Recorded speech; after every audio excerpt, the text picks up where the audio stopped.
आप सब जो इस हिंदी वेबिनार को देखने जा रहे हैं, जो अपने में एक अद्भुत है, एक नायाब है, एक नए किस्म से है, आप सबको मेरा हार्दिक प्रणाम, तहे दिल से आपको मेरा नमन। बात करते हैं आज के जीवन की। दवाइयों को लेकर शुरू करते हैं। सबके घर में दवाइयां हैं।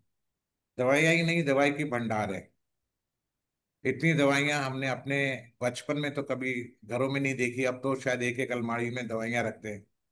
घर का छोटा छोटा बच्चा दवाइयों के बारे में जानता है। कैलपॉल क्या है, पैरासीटामोल क्या है, ब्रूफेन क्या है। Antibiotics, of the counter antibiotics मिलनी शुरू हो गई हैं।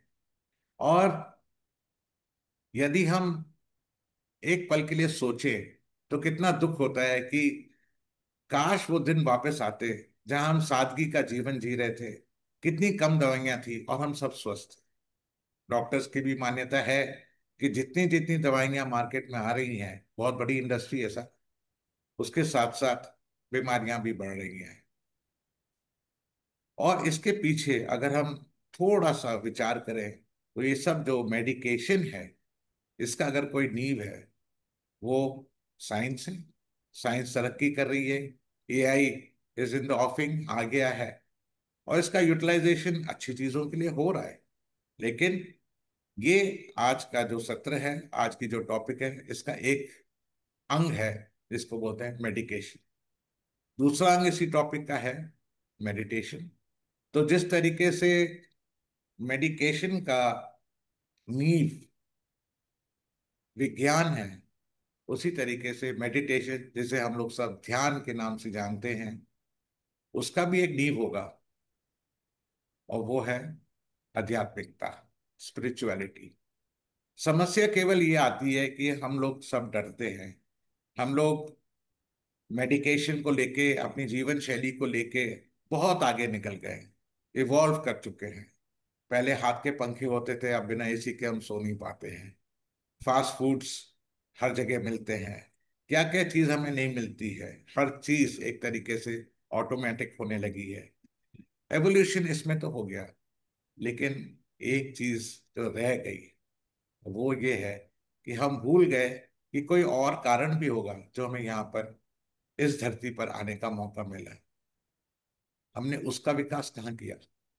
और विज्ञान ही हमें सिखाता है कि सबसे पहले मिनरल लाइफ, फिर प्लांट लाइफ, एनिमल लाइफ, और अंत में क्या हुआ, ह्यूमन लाइफ। तो यानी कि इसके आगे भी एक एवोल्यूशन है। तो इसी तरीके से कई सवाल हम सबके दिलों में उठते होंगे कि मैं क्या कर रहा हूँ, मैं यहाँ क्यों हूँ, मैं कहाँ जा रहा हूँ, और क्या यही मेरे जीवन का लक्ष्य है? क्या मैं ये साइंस जिसको मैं इतनी मान्यता देता हूँ, क्या ये मेरी मदद कर सकती है आध्यात्मिकता में? क्या ये दोनों में कोई तालमेल है? और ये सब को लेके हमारे बीच में एक ऐसे व्यक्ति को हमने बुलाया एज हमारे गेस्ट स्पीकर, जिन्होंने ये सब अपने जीवन काल में अनुभव के माध्यम से सीखा है और सिखा रहे हैं आज भी। और एक इंटरेस्टिंग बात उनकी ये है कि वो अपने में खुद एक वरिष्ठ डॉक्टर है। तो मेडिकेशन तो हमें उनकी तरफ से मिलेगा ही। साथ साथ में अब मेडिकेशन टू मेडिटेशन किस तरीके से होगा, हम उस व्यक्तित्व का आपको परिचय देना चाहते हैं। आपका नाम है डॉक्टर नवीन कुमार सिंह। आप एक अनुभवी सर्जन हैं, जिन्हें लैप्रोस्कोपिक और ओपन सर्जरी में 22 से अधिक साल का अनुभव है। वे तीर्थंकर महावीर मेडिकल कॉलेज, जो मुरादाबाद, जो उत्तर प्रदेश का एक बहुत बड़ा शहर है, वहाँ स्थित है, उसमें आप प्रिंसिपल हैं और प्रोफेसर भी हैं। और पहले सर्जरी विभाग का नेतृत्व कर चुके हैं, जहां उन्होंने सर्जिकल शिक्षा को आगे बढ़ाया है। डॉक्टर सिंह ने आईआईटी बीएचयू से सबसे पहले बी फार्मा की डिग्री हासिल करी। उसके बाद आपने वही बीएचयू के आईएमएस से एमबीबीएस किया और उसके बाद सर्जरी में एमएसबी किया। उन्होंने एडवांस लेप्रोस्कोपिक सर्जरी में एफएएलएस, एफआईएजीईएस और एफआईएससीपी, में फेलोशिप के जरिए अपनी विशेषज्ञता को और बढ़ाया। डॉक्टर सिंह के 50 से अधिक प्रकाशन हो चुके हैं और उन्होंने कई राष्ट्रीय और अंतर्राष्ट्रीय सर्जिकल सम्मेलनों में विशेष पैनलिस्ट, अध्यक्ष और अतिथि वक्ता के रूप में कार्य किया है। डॉक्टर सिंह भारतीय पुरातन सर्वेक्षण के वरिष्ठ सदस्य हैं और आपने हार्टफुलनेस संस्था को अभ्यासी के रूप में 1995 में ज्वाइन किया। इसी संस्था में एज ए हार्टफुलनेस ट्रेनर आपने 2003 में कदम रखा, जो संतुलित जीवन के लिए भौतिक और आध्यात्मिक पहलुओं को एकत्रित करते हैं। एक मार्गदर्शक के रूप में डॉक्टर सिंह एमबीबीएस और एमएस छात्रों का मार्गदर्शन करते रहे हैं और चिकित्सा शिक्षा और अनुसंधान में उनके योगदान ने अगली पीढ़ी के शल्य चिकित्सकों पर स्थायी प्रभाव डाला है। ये तो बहुत छोटी एक तरीके से बायोडेटा है डॉक्टर सिंह की, और हम उम्मीद करते हैं जब हम आगे आपको उनका सवालों के माध्यम से परिचय और देंगे, जब आप खुद समझ पाएंगे कि पॉसिबल है कि हम सब भी एक डॉक्टर सिंह बन सकते हैं। डॉक्टर सिंह, आपका स्वागत है इस वेबिनार में। धन्यवाद मुझे बुलाने के लिए। डॉक्टर साहब, मैं आपसे चंद सवाल करूंगा और मुझे पता है दिल से कि आप उन पे ऐसा प्रकाश डालेंगे जो हम सब श्रोताओं को मौका देंगे कि हम अपने जीवन में अंतराल लें, उन पे मनन करें जो आप हमें समझाएंगे, और आगे शायद हम उनको अपने जीवन शैली में इस्तेमाल करें। तो डॉक्टर साहब, मेरा पहला सवाल ये है कि ध्यान क्या है? एक डॉक्टर के नजरिए से आप इसे कैसे परिभाषित करेंगे? इंग्लिश में मैं बोल देता हूं, what is meditation and how would you define it from a doctor's perspective? जी डॉक्टर साहब। अच्छा, बहुत बहुत धन्यवाद इतना इलोबरेटिव मेरा इंट्रोडक्शन देने के लिए। उसके बावजूद कह रहे हैं आपकी छोटा है। सबसे बड़ी बात है कि आप एक डॉक्टर या क्लिनिशियन से ये वर्ड पूछ रहे हो कि ध्यान क्या है, मेडिटेशन क्या है। अगर वो उसकी गहराइयों में जाके मैं अपने अनुभवों से बताऊंगा तो मेरा धंधा बंद हो जाएगा। सबसे बड़ी बात तो ये है, क्योंकि ये ऐसी साइंस है जो स्पिरिचुअलिटी की है, जो मेडिटेशन वाली साइंस है, इसमें वो हर जवाब छुपे हुए हैं जो हम मेडिकल प्रोफेशनल्स ढूंढते रहते हैं। और मेरा अट्रैक्शन जब बोस्टन की एक स्टडी पर गया था, जब मैं कैंसर पेशेंट के साथ काम कर रहा था, तो उसमें मैंने ध्यान को समाहित किया। तो ध्यान वहां से मुझे ये समझ में आया, जो मेरा अपना प्रैक्टिकल अनुभव है, कि जब आप अगर इंग्लिश मीनिंग में जाओगे तो लगातार एक सब्जेक्ट के बारे में, एक चीज के बारे में लगातार सोचने को वो ध्यान कहते हैं डिफिनीशन वाइज। लेकिन मुझे लगता है कि जब आप उस सब्जेक्ट के बारे में सोचते हो तो उसके जैसे बनने लगते हो। अब आप देखो, ध्यान सड़क पार करने में भी होता है ध्यान। जो पैसे कमाने वाला उसका ध्यान पैसे पे रहता है, जो स्टूडेंट है उसका ध्यान पढ़ाई पर, अपने रिजल्ट पे रहता है। ध्यान तो जी। सारे ही कर रहे हैं। जी। लेकिन जिस ध्यान की हम बात कर रहे हैं, उस ध्यान और जो लोग ध्यान करते रहते हैं चीजों के बारे में, उसमें एक अंतर है। वो ध्यान तनाव देता है। वो ध्यान तनाव की पराकाष्ठा तक आदमी को ले जाता है, और अपने टारगेट, चाहे नेम फेम मनी हो, उसके चक्कर में वो लिटरली इतना स्ट्रेस्ड हो जाता है कि वो बेसिकली उसका पर्पस लाइफ का भूल जाता है। लेकिन ये ध्यान जिसकी हम आज बात कर रहे हैं, आध्यात्मिकता या स्पिरिचुअलिटी, जिसको हम मेडिकेशन मेडिटेशन में जोड़ना चाह रहे हैं, ये वो ध्यान है जो हमें थॉट प्रोसेस से शुरू कर रहे हैं। हम सोच से शुरू करते हैं कि भाई इस चीज पर हम ध्यान कर रहे हैं, तो हम किसी चीज पर ध्यान नहीं करते। हम उस पे ध्यान कर रहे हैं जिसको हमने देखा ही नहीं है। तो शुरू शुरू में बड़ा अजीब लगा था कि हम अपने हृदय में ईश्वर के ऊपर ध्यान कर रहे हैं, ईश्वरीय प्रकाश पर, जिसको मैंने देखा ही नहीं था कभी। तो उस सोच से जब मैं चला, तो धीरे धीरे मेरी जो सोच थी वो कब मेरे एहसास में बदल गई, थिंकिंग से फीलिंग की तरफ कब चली गई, इसका मुझे एहसास खुद भी नहीं हुआ। और उसका जो बदलाव हुआ, उसका बदलाव ये हुआ कि जो मैं रेस्टलेस रहता था, वो पीसफुल स्टेट में पहुंचने लगा। जो डिस्टर्ब स्टेट था मेरे बॉडी का, वो स्टिलनेस में आने लगा। मतलब शांति और स्थिरता एक साथ होने लगी। और मजे की बात यह है कि जब ये शांति और स्थिरता आने लगी, तो मैंने कहा ये कहाँ से आ रही है। न तो मैं एंटी डिप्रेसेंट ले रहा हूँ, न स्लीपिंग पिल्स ले रहा हूँ, न एंटी एंजाइटी ड्रग्स ले रहा हूँ, तो फिर ये आ कैसे रही है? वो कौन सी एनर्जी है जो मुझे ये सब महसूस करा रही है? तो तब मुझे समझ में आया कि जो मैं लिटरेचर में, मूवीज में, यूट्यूब में ध्यान देखता हूँ, वो एक्चुअली वो ध्यान नहीं है। ध्यान वो है जो मुझे अंदर ले जा रहा है और अंदर से मुझे रिलैक्स करके जॉयफुल स्टेट में ले आ दिया। तो ध्यान की परिभाषा तो यहां आती है, तब मुझे समझ में आया कि it is doing something else. तो धीरे धीरे मैंने जब रिसर्च आर्टिकल देखा तो पता लगा कि हमारे कॉन्शियस लेवल को, जो चित्त है, उसको एक्सपैंड कर देती है। जब जो सटल बॉडी हमारे जिसको कहते हैं, सब जगह आप पढ़ोगे, तो सटल बॉडी में मन, चित्त, बुद्धि, अहंकार जो होता है, जिसमें आपका माइंड, ईगो, इंटेलेक्ट, ये सब आता है, उसका रिफाइनमेंट करना शुरू कर देती है। तो ध्यान हमारा सटल बॉडी में जब रिफाइनमेंट करता है तो उसका बॉडी पे भी इफेक्ट दिखने लगा। तो मेरी बॉडी, मेंटल, फिजिकल, इमोशनल सब बैलेंस होने लगा।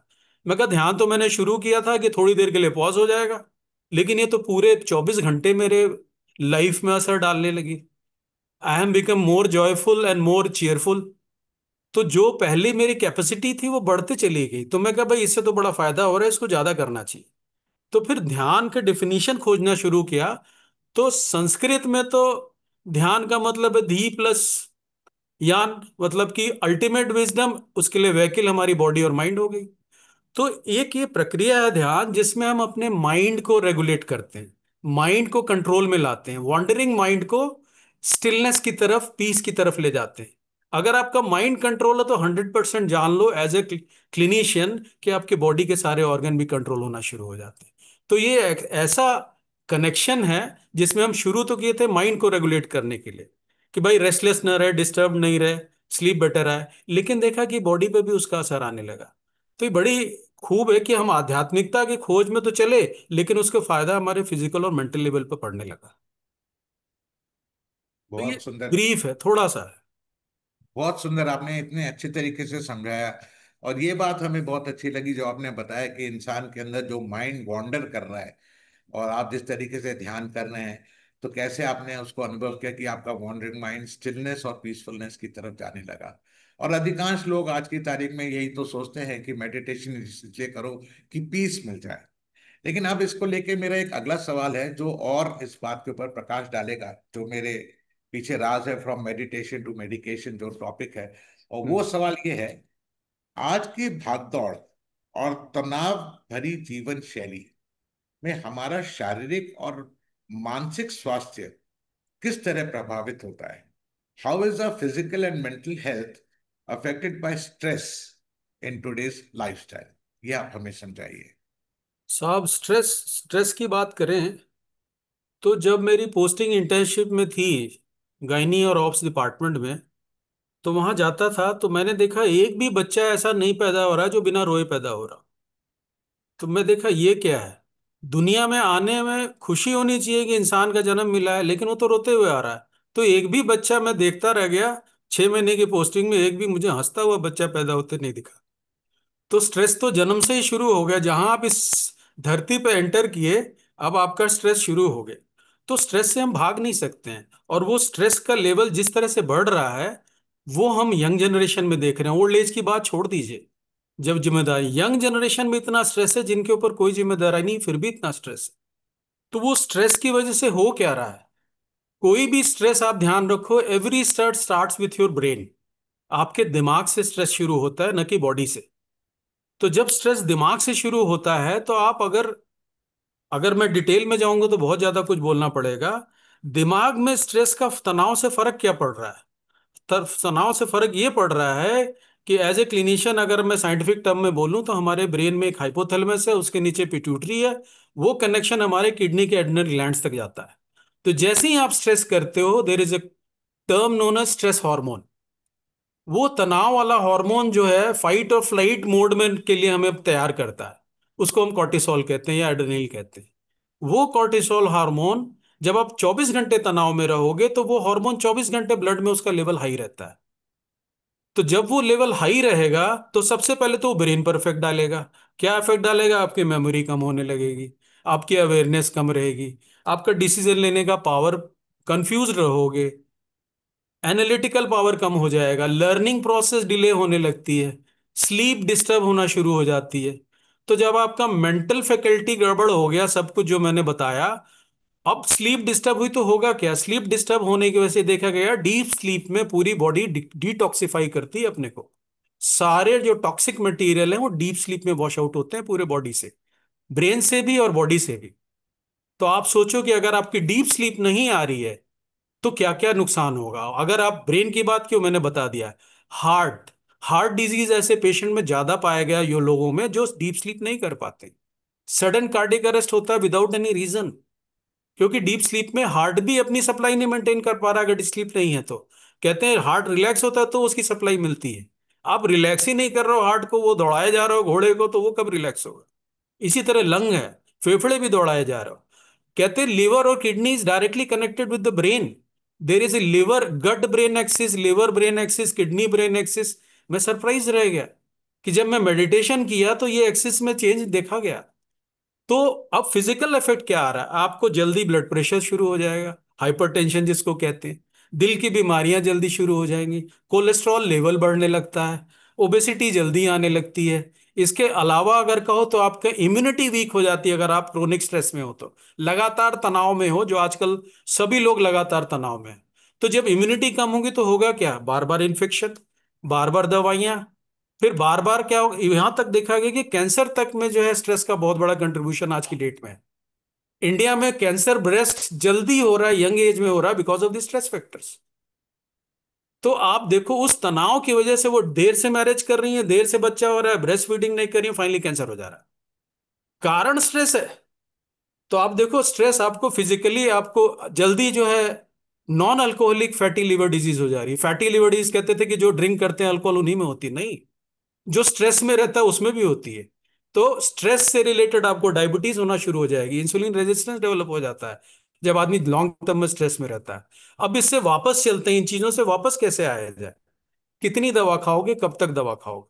खाते खाते एंड हो जाता है, सडन हो जाता यस। है, और आपकी एज जो होती है उससे पहले चले जाते हो आप। आज 20 साल में, 15 साल में, 45 साल में, 25 साल में लोग जा रहे हैं विदाउट एनी रीजन। तो उसका रीजन एक ही, जब मैंने मेडिटेशन की तरफ ध्यान दिया और इस पर रिसर्च की तरफ गया तो देखा कि मेडिटेशन जब आपके माइंड को कूल करता है तो कॉर्टिसोल लेवल कम हो रहा है, एड्रेनलिन कम हो रहा है, और हैप्पी हार्मोन बढ़ रहे हैं। अगर happy hormone like dopamine, serotonin बढ़ रहे हैं, मूड एलिवेटर्स बढ़ रहे हैं, तो अगर काम माइंड होगा, कूल माइंड होगा, तो फायरिंग ऑफ द ब्रेन कम हो जाता है। जब फायरिंग ऑफ द ब्रेन कम होगा तो आपके बॉडी के ऑर्गन भी आपको थैंक्स कहेंगे, एक एक सेल आपके थैंक्स कहेगी कि भाई मुझे ठंडा रखा तूने, अब मैं भी ठीक से काम करूंगा। इसमें हम भी आपको शुक्रिया अदा करेंगे। जी। और आपने जो ये बात बताई, ये स्ट्रेस को लेके जो हमारे समझ में आई, तो अगर स्ट्रेस को अगर समझे तो डॉक्टर साहब शायद मैं गलत नहीं हूं अगर मैं कहूँ दो शब्दों में, इंग्लिश में अगर कहूँ तो मिसडायरेक्टेड थॉट है। जी। तो ये स्ट्रेस जो मिसडायरेक्टेड थॉट है, हम्म। तो यानी कि अगर हम अपनी थिंकिंग को एक सही दिशा ध्यान के माध्यम से देना शुरू करें, तो शायद जो आपने इतनी सारी जो बॉडी में अब कमियां आ रही हैं उसमें काफी हम प्रभाव डाल पाएंगे, और अच्छा प्रभाव। इसी को हम्म। लेकर अब मैं अगले सवाल पर जाता हूं। और मेरा सवाल डॉक्टर साहब आपसे ये है, जो लोग स्वास्थ्य समस्याओं का सामना कर रहे हैं और दवाइयों का उपयोग कर रहे हैं, ध्यान उनकी कैसे मदद कर सकता है? यानी कि how can meditation support individuals who are already dealing with health challenges and are on medication? Hmm. तो अब मेडिकेशन जो लोग ले रहे हैं, आपको पता होना चाहिए जो वेस्टर्न वर्ल्ड है वो मेडिकेशन के पीछे भाग रहा है शुरू से। अब वो मेडिटेशन के पीछे भाग रहा है, क्यों? उसका रीजन ये है कि पहले उन्होंने क्या किया, शुगर का लेवल धीरे धीरे कम कर दिया कि डायबिटीज इतने पे ही हो जाएगी, ब्लड प्रेशर इतने पे ही हो जाएगा, जिससे कि उनकी दवाइयों की बिक्री ज्यादा हो। लेकिन जब ये इफेक्ट उनकी पॉपुलेशन पर आने लगा तब उनको लगा कि अब हम किधर भागे, हमने तो बेवकूफ बना लिया सारी दुनिया को और अपनी मेडिसिन बेच ली। तो रिसर्च एंड डेवलपमेंट एरिया में जब गए तो डब्ल्यूएचओ ने मेडिटेशन को इंक्लूड कर लिया अपने ट्रीटमेंट थेरेपी में, यूनिसेफ ने इंक्लूड कर लिया, और वर्ल्ड मेडिटेशन डे 21 दिसंबर को मनाने की बात होने लगी। क्यों होने लगी? क्योंकि उन्होंने देखा, जो मैंने अपने उसमें देखा है कि कैंसर पेशेंट की बात मैं पहले कर रहा था, तो उनकी सेंसिटिविटी कीमोथेरेपी, रेडियोथेरेपी को बढ़ गई, और उनकी कीमोथेरेपी की साइकिल कम हो गई, रेडियोथेरेपी की डोज कम हो गई, और बेटर रिस्पॉन्स आने लगा। फिर मैं उस पर रिसर्च किया, ऐसा कैसे हो रहा है। कंपैरेटिव स्टडी 2 ग्रुप में की थी मैंने। तो फिर बॉस्टन की एक स्टडी में ये मिला कि मेडिटेशन क्या करता है, हमारे सारे सेल्स को अलाइन कर देता है, सिंक्रोनाइज करता है हार्ट ब्रेन को। तो हर सेल रिस्पॉन्डिंग हो जाती है, पहली चीज। दूसरी चीज, आप कह रहे हो कि मेडिकेशन से मेडिटेशन कैसे हेल्प करता है। अभी मैंने आपको बताया कि अगर आपका हाइपोथैलेमस पिट्यूटरी एड्रिनल एक्सिस जो कहते हैं हम, अगर वो सेटल डाउन रहेगा, बम्बार्डमेंट कम होगा ऑर्गन्स पे, तो सबसे पहले इंसुलिन रेजिस्टेंस कम होगा। इंसुलिन रेजिस्टेंस कम होने से डायबिटीज जल्दी नहीं होगी। अगर होगी, अगर मेडिटेशन कर रहे हो तो आपका बेसल मेटाबॉलिक रेट कम हो जाता है। तो जो सेल की डिमांड है वो कम हो जाती है। तो आप इसी तरह देखोगे धीरे धीरे डायबिटीज ड्रग्स की डोज कम होने लगती है, कभी कभी छूट जाती है। दूसरा, जब आप मेडिटेशन करते हो, अवेयरनेस रहती है आपको बॉडी माइंड की अपनी, तो आप हेल्थ कॉन्शियस हो जाते हो, वर्क लाइफ बैलेंस की तरफ चले जाते हो। तो आप एक्सरसाइज को भी वैल्यू देते हो, प्राणायाम को भी देते हो, और ध्यान को भी। ध्यान ने ये चीज आपको अवेयर कराई है, तब आप जा रहे हो अपने लाइफ बैलेंस में, और फिजिकल बैलेंस और मेंटल बैलेंस। पहली चीज। दूसरी चीज, ब्लड प्रेशर अगर ज्यादा है, जब देखा गया मेडिटेटर्स में कि मेडिटेटर्स में ब्लड प्रेशर धीरे धीरे कम होने लगता है। ईजी और ईसीजी में एकदम स्मूथ रनिंग मिलती है उनकी। तो इसके अलावा जब इम्यूनिटी आपकी मजबूत रहेगी, डीप स्लीप आएगी, मेडिटेशन से आपको स्लीप अच्छी आने लगती है। तो जब उसकी वजह से इम्यूनिटी बेटर हो जाती है, मेटाबॉलिज्म बॉडी में अच्छा हो जाता है, तो जो भी डिजीज प्रोग्रेस कर रही थी वो हॉल्ट होने लगती है, या उसकी डोज उस ड्रग की कम होने लगती है। तो मेडिटेशन सेलुलर लेवल पर काम करता है, न कि सिर्फ हमारे बॉडी और माइंड पे ही। तो जो भी मेटाबॉलिज्म में डिस्टरबेंस की वजह से diabetes, hypertension, blood pressure, irritable bowel syndrome है, या स्ट्रेस रिलेटेड डिजीजेस हैं, एंजाइटी, डिप्रेशन, ये सारे पर मेडिटेशन इफेक्ट डाल रहा है। तो उसकी वजह से क्या हो रहा है कि वो सारी दवाओं का डोज कम हो रहा है, और धीरे धीरे देखोगे आपको उनकी जरूरत नहीं पड़ेगी। आपको एग्जांपल बताता हूँ, और कहीं नहीं, मेरे घर में ही मेरे मदर इन लॉ को जो है मेंटल इलनेस होगी, और उनको करीब जो है 1.5 to 2 to 3 kgs of the medicine for the 3 months has been given by the CMC Ludhiana. Then we have explored, then it is said ki no, only go through the meditation or heartfulness process, she will become normal. And to my surprise, we have thrown all the medicines, and after 6 months, with one technique called cleaning or sitting, she became totally normal, better than before. तो वाह। कहाँ गया वो जो psychiatric science था, वो कहाँ चला गया फिर। तो that means some change has happen at the cellular level.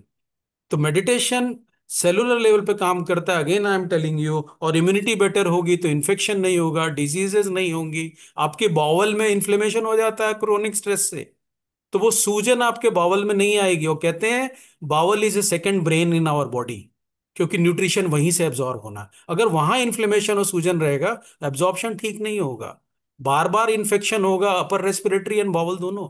तो right from bowel to brain to blood pressure to diabetes to hypertension and finally ischemic heart disease. क्यों कह रहा हूं, अगर हार्ट रिलैक्स स्टेट में, डीप स्लीप में नहीं आएगा, तो उसकी coronary supply to the heart ही नहीं होगी, वो फेज ही ज्यादा नहीं मिलेगा, वो घोड़े की तरह दौड़ता रहेगा। और इसीलिए जल्दी, और एथेरोस्क्लेरोसिस नॉन मेडिटेटर में ज्यादा देखा गया, जिसमें हमारी ब्लड वेसल्स में अंदर प्लैक्स थिकनिंग जमा होती हो है। जाते हैं, वो प्लैक्स कम बनते हैं मेडिटेटर्स में। तो उससे जो है हमारी ब्लड सप्लाई पर सारे ऑर्गन को बेटर रहती है, हार्ट को भी बेटर रहती है। तो आप देखो, सोचे थे कि हम आध्यात्मिकता में जा रहे हैं, अभी तो हम सिर्फ फिजिकल की बात कर रहे हैं, बॉडी और माइंड की बात कर रहे हैं। आप यस। सोचो, एक ऐसी चीज है जो हमें मेडिकेशन से दूर ले जा रही है, छुड़वा दे रही है, या डिजीज होने नहीं दे रही है। This is my answer. Very nice. And actually, it is an answer which is a complete understanding in itself. क्योंकि मेरे जो समझ में आया है कि आपने जो बताया कि ओवरऑल अब समझ में आ रहा है कि मेडिटेशन एक्चुअली एक विन विन सिचुएशन है। यस, केवल यस। आध्यात्मिकता के लिए नहीं, लॉन्गिविटी के लिए एक होलिस्टिक अप्रोच टू लाइफ जो हम लोगों को मिली है, उसको हम किस तरीके से सही मायने से इस्तेमाल करें। जिसे बोलते हैं ना कि जानवर भी आज की तारीख में इंसान से बेहतर जीवन जीता है, उसकी रिक्वायरमेंट्स कम है, उसको डिजीजेज इतनी नहीं होती हैं। और ये आपने जो हार्ट ब्रेन सिंक्रोनिसिटी की बात करी, तो मुझे याद है कि आज से बहुत साल पहले नासा ने भी एक स्टडी करी, और उन्होंने वो अलार्म हुए, उन्होंने देखा कि ह्यूमन ब्रेन जो है हर 24 घंटे में अराउंड 72,000 थॉट्स एंटरटेन करती है। और दुखद बात ये थी कि जो अगला दिन था उसमें कई थॉट्स फिर से रिपीट हो रही थी। तो उनको अलार्मिंग ये लगा कि उन्होंने देखा कि हार्ट को जिस बॉडी को सबसे ज्यादा यूज करना है ब्लड, वहां पर भेजना ज्यादा होता है, तो वो ब्रेन को ज्यादा भेजने लगा, तो ओवरऑल आदमी की जो मेंटल, जो फिजिकल, जो फिजिक थी, वो डाउन होने लगी। तो उस समय नासा ने भी एडवाइस किया डू समथिंग, तो हमने उसको समझा कि एक इंटरवल आना चाहिए अपने हाई फाई लिविंग में, एंड वो अंतराल शायद मेडिटेशन है। Thank you so yes. Much doctor साहब। एक चीज मैं आपसे इसमें और पूछना चाह रहा था, आपने स्लीप की बात करी, और आपने एक जिक्र किया कि जब गहरी नींद, जिसको बोलते हैं non rapid eye movement sleep, जिसमें कि आदमी की पलकें भी नहीं हिलती हैं और वो सोता रहता है, तो उसमें शायद कुछ वेव्स पैदा होते हैं जो कि हम्म। इंसान के ओवरऑल बॉडी के लिए हेल्पफुल होते हैं, शायद alpha beta delta gamma waves. तो उसके ऊपर अंत में मैं रिक्वेस्ट करूंगा, याद करके जो आखिरी सवाल होगा उस पर थोड़ा सा और लाइट डालिएगा, क्योंकि वो शायद ठीक हमारे है। लिए बड़ा हेल्पफुल होगा डॉक्टर साहब। Sure doctor sure. साहब, हम आगे चलते हैं, और मेरा अगला सवाल थोड़ा सा पर्सनल है, कि आपसे ये पूछ रहा हूँ कि एक डॉक्टर हम्म। होने के नाते क्या आपने स्वयं या अपने हम्म। मरीजों में नियमित ध्यान से कोई सकारात्मक बदलाव महसूस किया है? So, as a doctor, have you personally experienced or observed positive changes in either yourself or in your patients through regular meditation? ये बताइए। Yes, very nice. Very nice question. This is the most practical question for me being a surgeon, because surgeon surgery itself is a stressful for the surgeon as for the patient. किसी भी patient को जैसे ही बोलोगे आप उसकी surgery होनी है, उसका कॉर्टिसोल लेवल तुरंत बढ़ जाता है, जिसको मैंने बार बार बोला है कि जो स्ट्रेस हार्मोन है उसका बम्बार्डमेंट उसका right from the brain till the kidney बढ़ जाता है। तो उसकी वजह से क्या होता है कि हम उसको स्टेबल तो करने की कोशिश करते हैं, लेकिन जब ओटी में ऑपरेशन थिएटर में ले जाते थे तो उसका लेवल जो है इतना ज्यादा होता था कि जो नॉर्मल ब्लड प्रेशर था वो इतना शूट अप कर जाता था कि उसको कंट्रोल करने में इंट्रा ऑपरेटिव फेज में मुश्किल हो जाती थी। चाहे वो शुगर हो चाहे ब्लड प्रेशर हो, इतना शूट अप कर जाता था। दूसरा, फ्लक्चुएशन बहुत होता था। एनेस्थीसिया देने में ट्रबल, उससे वापस लाने में ट्रबल, सर्जरी में ब्लीडिंग, बहुत सारी चीजें मैंने देखी एंजाइटी इंड्यूस जो होती हैं। लेकिन मेडिटेटर्स, अगर मैं पता लगता था कोई मेडिटेटर है तो धीरे धीरे मैंने उन पर फॉलो करना शुरू किया। तो देखा जो मेडिटेटर्स हैं वो इतने कूल और काम और एक्सेप्टिंग मूड में रहते हैं, जैसे उन्हें लगता है कि ठीक है वो एक फेज है। वो इंटरनली अपने आप को ऐसा कनेक्टेड रखते थे, मुझे लगता है यार, रखते हैं, जो मैं देखता हूँ अपने लिए भी, कि वो फिर हर चीज स्मूथ होती है। Smooth induction of anaesthesia, smooth extubation, आराम से सर्जरी हो रही है, कॉम्प्लिकेशन कम हो रही है, हीलिंग बेटर हो रही है, और स्माइलिंग है। उनको पेन किलर की डोज कम लेनी पड़ रही है, पेन किलर लिटरली नहीं लेना पड़ रहा था कई बार। तो मैं सरप्राइज रह जा रहा था और मैं बड़ा खुश था। लेकिन हमारे जो हेल्थ इंडस्ट्री है उसके लिए बड़ा नुकसानदेह है, अगर ये देखा जाए तो। तो सही बात। दूसरा जो चीज हुआ कि उसका faith on the doctor, he consider doctor as a part of his internal connection. वो जब इस तरह से फील करता था तो डॉक्टर पर उसका फेथ और ट्रस्ट बढ़ जाता है, और जहां उसका फेथ और ट्रस्ट डॉक्टर पे बढ़ता था, मैंने देखा हमेशा उसकी रिकवरी बेटर हो, कॉम्प्लिकेशन नहीं हुई है ऑलमोस्ट। ये चीज मैंने देखी। वीआईपी लोग आते हैं वो एंजाइटी में रहते हैं, उनमें कॉम्प्लिकेशन जरूर होती है। उसका रीजन स्ट्रेस है, उनका उसको कॉर्टिसोल लेवल बढ़ जाता है, तो हीलिंग उसको बेकार वीआईपी होती है। उसको वीआईपी सिंड्रोम भी कहते हैं। वीआईपी सिंड्रोम बोलते हैं, तो ये कंपैरिजन मैंने देखा। जी। दूसरी चीज ये है कि डब्ल्यूएचओ ने बोला है कि जो चैपल सर्विस है जिसमें आप उसके रिलीजियस बिलीफ को या उसके स्पिरिचुअल बिलीफ को वार्ड तक ले आइए and then see the results, और उसका रिसर्च में रिजल्ट बहुत बेहतर देखा गया। तो ये चीज मैंने अपने इस हार्टफुलनेस मेडिटेशन जो मेडिटेटर है उनमें देखी मैंने। अभी कुछ दिन पहले एक अभ्यासी की वाइफ का ऑपरेशन किया था। कब मैंने ऑपरेशन किया कब वो डिस्चार्ज हो गई पता तक नहीं लगा। उसका बस यही था कि मैं तो बस रिलैक्स हूं, मैं ठीक हूं। दूसरा, मैं पर्सनली अपनी बात करता हूं, मेरा इंट्यूटिव पावर बढ़ गया। वाई? अगर यहाँ सरप्राइजिंग लगेगा आपको, लेकिन कौन से पेशेंट सीरियस होने वाला है और किस पेशेंट का रिकवरी बेटर हो रही है पहले पता लगने लगा। दूसरा, पोस्ट ऑप ऑपरेशन के बाद भी किस में कॉम्प्लिकेशन हो सकती है बिफोर हैंड पता लग जाता था। कई बार डायग्नोसिस ऐसी होती थी जो बुक में नहीं मेंशन है और लेटेस्ट है, वो भी थॉट में आ जाती थी। बाद में मैं डायग्नोसिस बनाने के बाद जब लिटरेचर देखता था तो डायग्नोसिस वही होती थी। तो intuitive power, joyfulness in my work, और एक इंथुसियाज्म हो गया मेरा, मान मल्टीटास्किंग इतने आराम से करने लगा। As a surgeon, as a teacher, as a father, as a what you say, जो भी जगह वर्क प्लेस था मेरा, जहां भी था मैं, एटमॉस्फेयर बेटर होने लगा। कूल काम होने की वजह से मेरा ईगो सबलाइम हो गया और रिलेशनशिप बेटर हो गई, तो वर्क आउटपुट बेटर होने लगा। तो ये बहुत बेटर, मुझे बहुत अच्छा लगा, इस टीम वर्क में बहुत वंडरफुल, अच्छा हेल्प मिला। Wonderful doctor, very beautiful answer. और एक चीज मुझे लग रहा है कि आप इशारा कर रहे हैं जो अगले सवाल पर आएगा। और हम्म। आपने एक बात बड़े हल्के से आपने बोली कि पेशेंट रिमेनिंग कनेक्टेड। तो इसका मतलब है कि कोई एक ऐसा एक सोर्स है, कोई एक ऐसी, जिसे आज की तारीख में बोलते हैं ताकत है, जिसको कोई एक ध्यान की पद्धति के माध्यम से उस पर्टिकुलर इंसान जो पेशेंट के रूप में हमारे पास आपके पास आ रहा है, अगर वो कोई तरीके से उससे कनेक्टेड हो जाए तो उसके लिए आगे बहुत आसान रास्ता खुलता है। और ये आपने भी बताया, जो मैं भी एज अ डॉक्टर ऑलमोस्ट 40 साल काम कर चुका हूँ, और मैंने ये देखा है, जो आपने इंट्यूटिव कैपेसिटी की बात करी बिल्कुल सही है। और आपको इस बात से सहमति होगी, जो मैं कहता हूँ कि जब मुझे कोई केस ऑपरेट करना है तो उसको मैं मेंटली एक रात पहले कर चुका होता हूँ। तो it is like as if you are, जैसे डेजा वू लोग कहते हैं, लेकिन ये डेजा वू नहीं है, we have already done the case before it is to be done. Yes. तो the work is already completed before.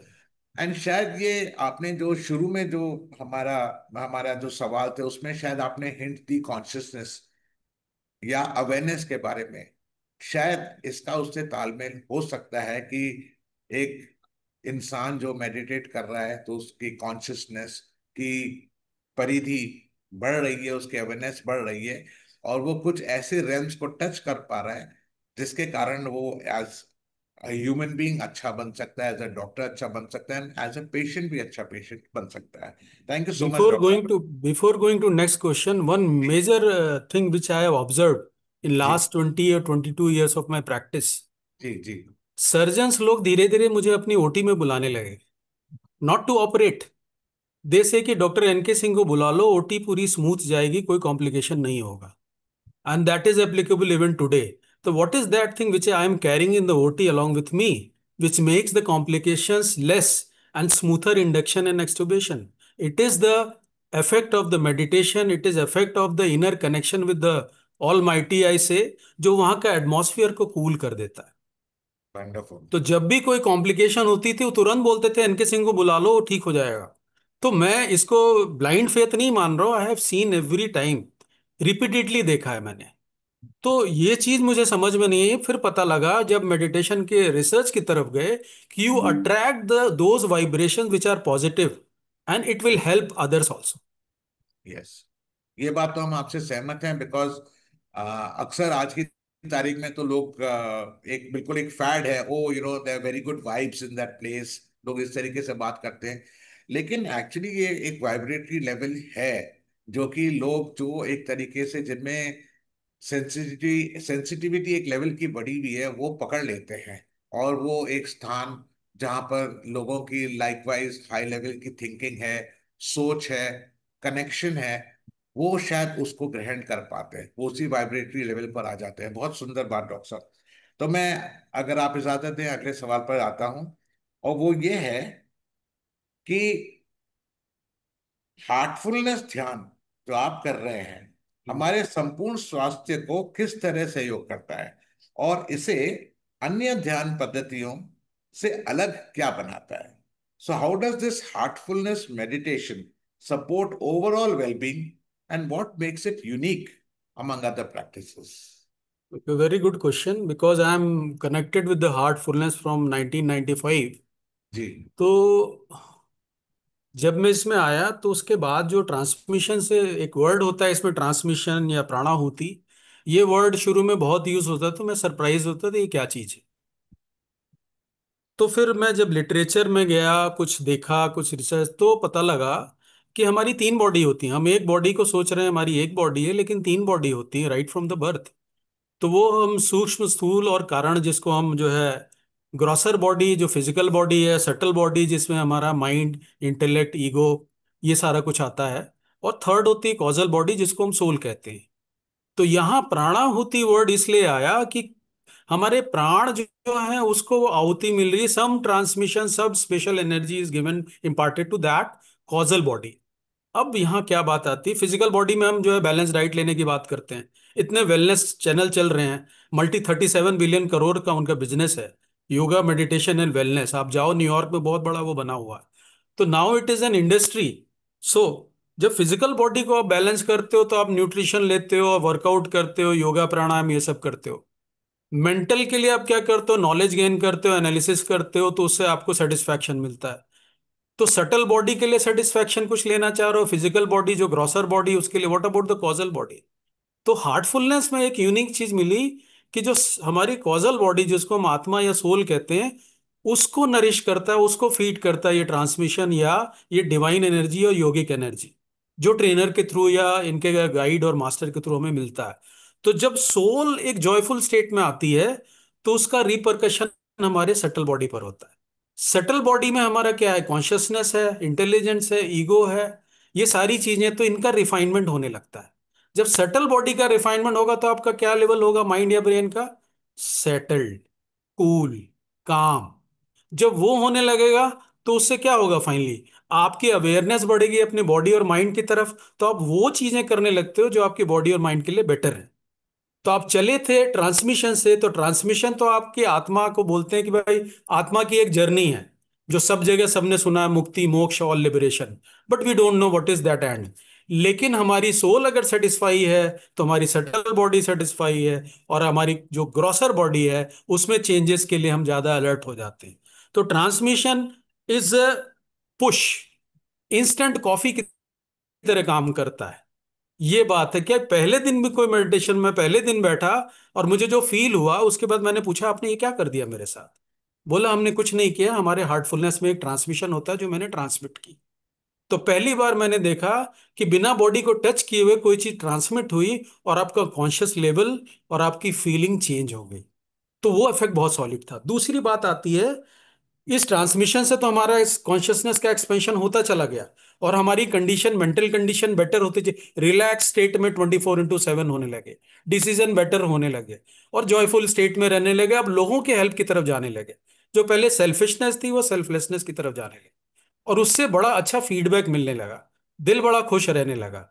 जब दूसरों के लिए जाने लगे सोचने, ये ट्रांसमिशन का कमाल था, because it is a universal thing, it is not reserve for any one being. Then that is why I am saying कि everybody should receive this transmission by coming into this heartfulness system, I am telling you. Then next level की अगर बात करें, कि शाम को जब भी आते हैं, जब वापस आते हैं तो इतना बर्डन, इमोशनल बैगेज होता है, ये प्रॉब्लम हो गई, ये काम नहीं हुआ, उससे झगड़ा हो गया, उससे बहुत ऊंची बात हो गई, तो हमारा मेंटल स्टेटस पूरा डिस्टर्ब रहता है। सुबह मेडिटेशन करके मैं जाता हूँ, शाम तक वैसे ही स्टेट में आने लगता हूँ, अगर मैं मेडिटेटिव मूड को एक्सटेंड नहीं किया तो उसके लिए इसमें नायाब तरीका हार्टफुलनेस में क्लीनिंग है। बॉडी की क्लीनिंग तो आप बाथिंग से कर लेते हो, what about your mind? Mind का कौन सा ऐसा साइंस में टेक्निक है पूरे वर्ल्ड में, दिखा दे टेक्नोलॉजी, जो आपके माइंड के अंदर एक हाथ डाल के उस माइंड को साफ कर दे जो दिन भर में लोड लिया है? नथिंग। आप कंप्यूटर को, मोबाइल को तो कर लोगे memory of, what about your brain? उसकी रिटेनिंग कैपेसिटी बहुत हाई होती है। तो इरिटेबल माइंड है और बैगेज, इमोशनल बैगेज, भावनात्मक बोझ के साथ आप घर आते हो, तो ये क्लीनिंग मेथड हार्टफुलनेस का करने के बाद माइंड एकदम रिफ्रेश, हल्का, जैसे लगता है कि जो हम बाथिंग करते हैं उससे बेहतर फ्रेश हो गए, रिफ्रेश होके पूरा जॉयफुल स्टेट में। अब घर में भी झगड़ा कम हो जाता है भाई। सबसे बड़ी दिक्कत है घर में झगड़ा, तो वर्क प्लेस पे तो होगा ही होगा। तो वो जो कंडीशन एक्वायर होती है वो अगले दिन मेडिटेशन में और मूड अच्छा कर देती है। तो ये साइकिल जो है चलती रहती है। तो ये जो ट्रांसमिशन सुबह मेडिटेशन में मिलता है और शाम को जो क्लीनिंग हम डेली कर लेते हैं, इससे हमारी इनर कंडीशन बेटर होती जाती है, कॉन्शियसनेस लेवल चेंज होने लगता है। तो ब्रेन, मैंने वही बोला, चाहे ब्रेन पैरेन्काइमा हो चाहे हमारा cellular level of the body, everything get affected. So this is a very wonderful thing, this transmission and cleaning in heartfulness. That is why it is very unique in comparison to other. I have never seen such thing in any system. तो अब मेरे जो समझ में आ रहा है वो ये है कि आप कहना चाह रहे हैं कि जो ये पद्धति है, जिसको आप हार्टफुलनेस मेडिटेशन का भी आपने उसको नाम दिया है, तो इसकी शायद एक विलक्षणता ये प्राणाहुति है, ट्रांसमिशन है, जी। जो अन्य कोई संस्था में नहीं है। और ये प्राणाहुति आपके समझाने के हिसाब से ये है कि जैसे कि एक लंगड़ा है, उसको हाथ में आपने एक छड़ी पकड़ा दी, तो जी। यानी कि क्या ये पॉसिबल है कि जो लोग कंप्लेन करते हैं, मेरा माइंड तो हर जगह भागता रहता है, मैं मेडिटेशन नहीं कर सकता, क्या ये उन लोगों को भी हेल्प करेगी? बिल्कुल। सिर्फ अगर वो एंटी डिप्रेसेंट ड्रग पे नहीं हो और वो जी। किसी कार्डियक ड्रग्स पे नहीं हो, because it starts with heart and it's regulate brain. अगर आपका ब्रेन पहले से ही सप्रेस्ड है because of the medication, then it is difficult. But if you are not on any antipsychotic drugs or any cardiac drugs, then it is available for all. It can be done by everybody. बहुत बढ़िया बात है, because इसमें अक्सर लोगों के साथ ये प्रॉब्लम आती है, क्योंकि मेडिटेशन कराने के लिए भी लोग पैसे लेते हैं। जैसे आपने जी। वेलनेस का आपने बताया, न्यूयॉर्क में ऐसे मेडिटेशन काफी अन्य संस्थाएं हैं, बड़ी बड़ी मेट्रोपॉलिटन सिटीज एंड कंट्रीज में, जहां पर एक साइजेबल फी लेते हैं कि we will help you become stress free and all. तो क्या इसमें भी यहाँ कोई फीस ली जाती है, या क्या ऐसा कुछ क्लासेस कराते हैं फिर आपको छोड़ दिया जाता है? Can you just tell us संक्षेप में? नहीं, यही मेरा वंडरफुल जो सबसे अच्छी चीज इसमें लगी कि इनकी सर्विसेज सारी फ्री हैं, पहली चीज। दूसरी चीज, सारी ट्रांसपेरेंसी, इतनी ट्रांसपेरेंसी मैंने कहीं नहीं देखी।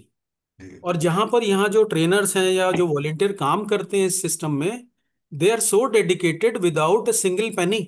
आई एम सरप्राइज कि उनको ऐसा क्या मिल रहा है। शुरू में सोचा, जब मुझे भी मिलने लगा तो मुझे समझ में आया कि नहीं, इसमें जो मिल रहा है उसको कंपैरिजन हम मेटलिस्टिक वर्ल्ड से नहीं कर सकते।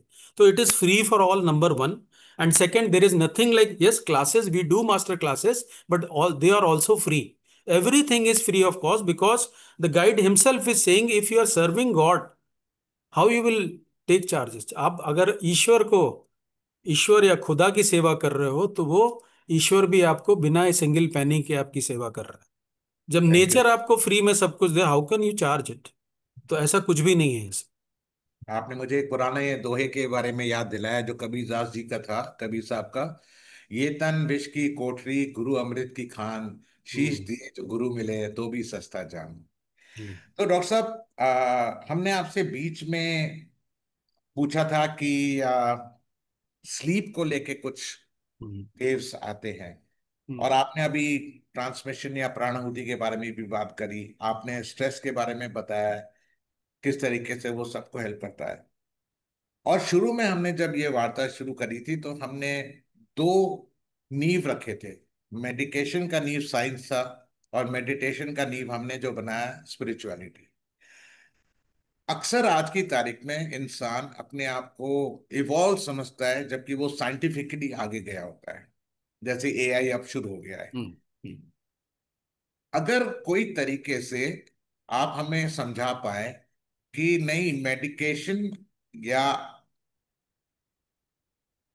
स्पिरिचुअलिटी और साइंस, ये दोनों जो नींव है, इन दोनों में अगर कोई तालमेल हो, तो पॉसिबल है कि हम सब श्रोता जो इसको सुन रहे हैं, हम लोग अपने आप को रोकें, विचारें और सोचें ये भी तो एक साइंस है। तो इसलिए मेरा आखिरी सवाल आज के सत्र में आपके लिए यह है। इंग्लिश में पहले बोलूंगा, how has recent neuroscience validated the effects of meditation on stress and healing? और हिंदी में, क्या हाल की न्यूरोसाइंस रिसर्च ये सिद्ध करता है कि ध्यान तनाव और मानसिक हीलिंग पर असर डालता है? अगर हाँ, तो कैसे? ये हमें समझाइए। Very good question. Being a science graduate and clinician, meditation में इतने लंबे समय से कर रहा हूँ, तो लोग पूछते थे क्यों कर रहे हो, व्हाट इज द बेनिफिट। तो मैं हमेशा एक साउंड एविडेंस चाहता था कि भाई एविडेंस मिले। शुरू में एविडेंस नहीं मिल रहे थे, लेकिन लास्ट 4-5 years में there is literally flooded, everywhere it is flooded, research are flooded for meditation. Even including heartfulness institute ने बहुत सारे रिसर्च ऑलरेडी किए, हम लोग भी ऑलरेडी स्टार्ट कर चुके हैं इसलिए। अब इसमें आप देखोगे कि मैंने जो स्टडीज देखी, जैसे हार्वर्ड मेडिकल स्कूल है, येल है, या चेस्ट है, मैक्सिमम जर्नल्स अभी इस आर्टिकल को अलग से लेके आ रहे हैं। तो माइंडफुलनेस भी है, हार्टफुलनेस भी है, और मेडिकल स्कूल्स भी इस पे रिसर्च लेके आ रहे हैं। तो that means positive impact is there, that is why they are studying. अभी रेंडमाइज कंट्रोल ट्रायल शुरू, आरसीटी शुरू हो गया। तो सबसे पहले जो उन्होंने इफेक्ट देखा वो फंक्शनल एमआरआई करके देखा। फंक्शनल एमआरआई स्कैन में ये देखा गया कि जो मेडिटेटर्स थे उनका ग्रे मैटर इज मोर, उनका सेरेब्रल कॉर्टेक्स का थिकनेस ज्यादा है। और ग्रे मैटर बोला जाता है ना कि इसके दिमाग, इसके पास ग्रे मैटर नहीं है, ये जोकिंग करते हैं हम। तो ग्रे मैटर ज्यादा या सेरेब्रल कॉर्टेक्स थिकनेस ज्यादा होने से उनकी रीजनिंग पावर बढ़ जाती है, उनका एनालिटिकल पावर बढ़ जाता है, उनका डिसीजन क्विक देखा गया है, और उनका जो लर्निंग है वो बहुत क्विक। अभी मैं रिसेंटली मैंने दो तीन ऐसे लेटेस्ट लेप्रोस्कोपिक सर्जरीज बहुत कॉम्प्लिकेटेड सीखी हैं, जो everybody surprise, post graduate, junior resident, they are surprise कि इस एज में, at the age of 56-57 year, I am doing this for the first time, and within four four procedure के बाद मैं परफेक्ट हो गया। अब वो लर्निंग प्रोसेस की क्रेविंग भी कम नहीं, बिकॉज जॉयफुल स्टेट है। तो आप देखो कि वो आपकी कैपेसिटी बढ़ा रहा है। तो ग्रे मैटर सेरेब्रल कॉर्टेक्स, शायद मेरा भी, जब मैंने एफएमआरआई नहीं कराया। Second thing they said that an word known as neuroplasticity, neuroplasticity का चाइना में बहुत ज्यादा वो है, वाइब्रेशन है। तो न्यूरोप्लास्टिसिटी का रीजन क्या है? Neuroplasticity is such a capacity of the brain to make new connections in every circumstance, it makes new connections, then you face the challenge in a better way। तो जो एक as के बाद हमारे brain के जो न्यूरॉन्स हैं वो रिजिड हो जाते हैं, लेकिन मेडिटेटर्स में देखा गया उनके नए कनेक्शंस बहुत तेजी से बनना शुरू हो गए, तो नए सर्किट्स बनने लगे। तो अगर ब्रेन में जितने ज्यादा सर्किट्स बनेंगे, कहा जाता है विजडम उतना ज्यादा बेटर होता है, और उतना क्विक एक्शन होता है और परफेक्ट एक्शन होता है। तो न्यूरोप्लास्टिसिटी ऑफ द ब्रेन, ये देखा गया एफएमआरआई में, स्कैन में ज्यादा हुआ। इसके अलावा एक होता है डिफॉल्ट मोड नेटवर्क। ये डिफॉल्ट मोड नेटवर्क क्या होता है? जैसे आप, अभी हम लोग लैपटॉप या मोबाइल पर बात कर रहे हैं, या आप जब बात न करो तो भी ये ऑटो अपडेट होता रहता है, या कुछ ना कुछ ये एक्टिविटी करता रहता है अपने में ही। इसी तरह से हमारा ब्रेन भी बैकग्राउंड में अपनी एक्टिविटी करता रहता है। मेडिटेटर्स में देखा गया जो डिफॉल्ट मोड नेटवर्क है वो बहुत एक्टिव रहता है। आप चाहे रेस्टफुल स्टेट में रहो या एंजाइटी में रहो, उनका डिफॉल्ट मोड नेटवर्क बेटर होने की वजह से रिस्पॉन्स बहुत अच्छा आता है, रिएक्ट नहीं करते हो। रिएक्ट करोगे आप तो स्ट्रेस में चले जाओगे, तो वो रिस्पॉन्स मोड में ब्रेन चला जाता है। तो ये एक बैकग्राउंड बड़ा अच्छा मिला कि डिफॉल्ट मोड नेटवर्क मेडिटेटर में बहुत डेवलप रहता है। इसके अलावा देखा गया कि हमारा जो इमोशनल, जो भावनात्मक है, एक्सट्रीम गुस्सा आना, थप्पड़ लगा देना, डाइवोर्स कर देना, सुसाइड कर लेना, ये सारा इमोशनल डिसबैलेंस से आता है। तो मेडिटेटर में देखा गया three things, amygdala, hippocampus and pre frontal cortex, they are very well developed in functional MRI scan. तो उसके डेवलप होने की वजह से पता लगा कि दे आर इमोशनली स्टेबल क्यों ज्यादा हैं। वो ब्रेन में एनाटॉमी बता रहा है, फिजियोलॉजी बता रहा है बाय द स्कैन। तो आप सोचो मेडिटेशन का इफेक्ट ब्रेन की ग्रोथ पर पड़ रहा है। तो इससे ज्यादा बेटर प्रूफ हम क्या देंगे मेडिटेशन का मेडिकल साइंस से, जो सामने सामने फिजियोलॉजिकली भी वो मेडिटेट करा के भी देख रहे हैं उस एरिया की फंक्शन, वो उसका साइज भी मेजर करके देख रहे हैं, थिकनेस भी देख रहे हैं। तो इससे पता लगता है कि मेडिटेटर में ये सारी चीजें ज्यादा डेवलप्ड हैं। अब आते हैं कि, अब बाकी तरफ अगर आप जाते हो कि मेडिटेशन में और क्या इफेक्ट होता है, मैंने शुरू में कहा था hypothalamus pituitary axis get stabilized, and that is the core, your gut brain axis get stabilized. They have searched this also, researched this also, and they got the result. That is why WHO has included, when it is evidence based and it is proved by the scan and other physiological measures. Now they have, with the randomized control trial, now they have included in their battery of the treatment protocol, and that is why it is there in the palliative care, end of life care में भी इसको include कर लिया गया। तो अगर इससे ज्यादा मुझे नहीं लगता, मैंने बोला आपको कि हर organ, every organ get bombarded by the stress in the brain, and every organ get stable by the meditation. और ट्रांसमिशन आपको मैंने बोला, जब inner feeding of the soul होने लगता है तो आपकी तीनों बॉडी बैलेंस और न्यूट्रिशन बैलेंस हो जाती है, and you are cool, calm, relax 24/7। You are available for others, not for yourself, and that makes you more happier. Wonderful doctor साहब, आई थिंक ये सब आपकी बातें सुन के हम लोग बहुत लाभान्वित हुए हैं, और हमें पक्का पता है कि आप जो भी इस वेबिनार को सुन रहे थे और देख रहे थे, वो रियलाइज करेंगे कि अगर हमने अपने जीवन में एक पहलू छोड़ा है, उसको हमें आपसे पकड़ना होगा। Time, age, sex, no bar, free, meditation for all. And अगर हमें इस एनर्जी, जो आप ट्रांसमिशन जिसका नाम ले रहे हैं, डिवाइन एनर्जी, अगर अवेलेबल है और 24/7 अवेलेबल है, तो हम भी उसके हकदार क्यों ना बने। तो इसका बिल्कुल। रिक्वायरमेंट तो शायद हमारे अंदर बस यही होगा कि हम पहले समझ लें कि हम हम्म, क्या है, और हम्म, उसके बाद हम शायद समझ लें कि हमें क्या होना चाहिए। थैंक यू बिल्कुल। सो मच डॉक्टर साहब, बिल्कुल। आपने थैंक यू इतनी वेरी बढ़िया मच। बात बताई। और ये न्यूरोप्लास्टिसिटी की जो आपने बात बताई, तो इसका प्रूफ भी आपने दे दिया कि इसमें एज का भी कोई लिमिटेशन नहीं है, कि हम जैसे जी। बच्चे को बोलते थे कि यंग एज में जो सिखाएंगे वही सीखेगा, यानी कि even at your senior age आपने जो या ये लैप्रोस्कोपी की बात करी है, तो it is excellent. And I am very grateful कि हमें मौका मिला कि आपने अपना कीमती समय हमें दिया और हमें इतने सारे बातें समझाई, बताई। Thank you so much, thank you thank everybody you very for much for doing. Inviting me. Thank you, thank you. Thank you, thank I you am all. Very happy that you have included. Thank you, thank you. Thank नमस्कार। Thank you so much.